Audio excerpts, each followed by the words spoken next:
Shiba. In Xinqiang, there was a man named Shiba who fell seriously ill and knew that he would not live much longer. On his deathbed, he said to his wife, "We will soon part ways forever. After I die, it's up to you whether to remarry or remain a widow. Please tell me your decision." His wife remained silent upon hearing this. Shiba insisted on her response, saying, "Being a widow is undoubtedly a good choice, and it is only natural to remarry. Let's clarify things while I am still alive, as there is no hindrance. Once we bid farewell, I will find solace if you choose to remain a widow. If you decide to remarry, I will no longer worry about it and put an end to this matter." The wife, with a sorrowful expression, said, "Our family is extremely poor, to the point where you can't even have a proper meal while you are alive. After you die, what widowhood can I rely on?" Upon hearing this, Shiba angrily grabbed his wife's arm and exclaimed, "Your heart is truly ruthless." He then took his last breath, but his hand gripping his wife's arm did not loosen, which frightened her and made her scream. Family members rushed in, and two strong individuals forcefully pried open Shiba's hand to release his wife's arm. Unaware that he had already passed away, Shiba unknowingly walked out of the house. He saw a dozen small carriages in front of the door, each carrying 10 people, with their names written on pieces of paper attached to the carriages. An escort person noticed Shiba and urged him to get on the carriage quickly. After Shiba boarded, he saw that 9 people were already sitting there, and with him, there were exactly 10 people. He also noticed that his name was written at the very end of the list. The sound of the carriage creaking and squeaking was deafening. He had no idea where they were heading. In the blink of an eye, they arrived at a place where someone said, "This is the place of longing for home." Hearing this name, Shiba became puzzled. He overheard the escort people whispering to each other, saying, "3 people were beheaded today." This frightened Shiba even more. Listening carefully, he realized that they were talking about things related to the underworld. It suddenly dawned on him, and he muttered to himself, "Have I become a ghost?" Immediately, he only thought of nothing worthy of nostalgia at home, except his elderly mother who had no one to care for her after his wife remarried. Thinking of this, he couldn't help but shed tears of sorrow. As they walked further, he suddenly saw a tall platform ahead, with many visitors.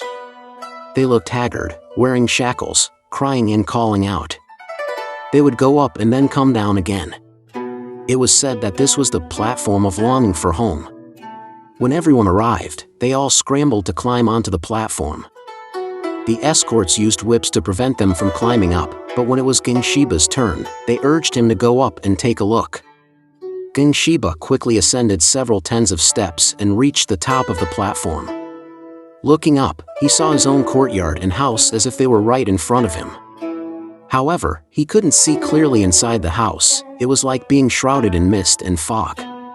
Overwhelmed by the scene, Shiba felt saddened and distressed, unable to control his emotions. When he turned around, he saw a person dressed in short clothes standing beside him, asking for his name. Truthfully revealed his name. The person identified himself as a craftsman from the East Sea. Seeing Shiba's sorrowful expression, he asked, "Is there something you cannot let go of?" Shiba then told him the whole story. The craftsman and Shiba discussed and planned to escape by jumping off the platform. Shiba was fearful and worried that little ghosts would chase after him, but the craftsman reassured him that there was nothing to worry about. Shiba also feared he might stumble while jumping off the platform, so the craftsman taught him how to do it, and then he took the lead and jumped first. Shiba followed suit and landed safely, relieved that no one had noticed. Seeing the carriage they came in still parked below, the two of them hurriedly ran away. After running a few steps, Shiba suddenly remembered that his name was still stuck on the carriage, fearing that he would be caught and brought back by his name. He quickly returned to the carriage, wet his finger with saliva, and wiped away his name. Only then did he feel at ease and sprinted away. The two of them ran until they were out of breath, not daring to take a break. In a short period of time, they arrived back home. The craftsman escorted Gingshiba inside, where he suddenly saw his own lifeless body. He instantly regained consciousness, feeling exhausted, parched, and urgently requesting water to drink. The family members were shocked and quickly brought him water. Gingshiba drank from a large bucket until it was empty. Then, he suddenly stood up, first kowtowing and paying respects, then bowing outside the door, and finally lying rigidly on the bed without moving. His family was bewildered by his strange behavior and doubted whether he was truly alive. However, upon closer observation, they didn't find anything unusual. When they approached him to inquire, he clearly and coherently recounted the story. When asked why he had gone out, he replied, To bid farewell to the craftsman. They also asked why he drank so much water, to which he replied, First, I drank, and then the craftsman drank. The family fed him with soup and rice, and within a few days, he fully recovered his health. Through this experience, Gingshiba became extremely disgusted and contemptuous of his wife, no longer sharing the same bed with her.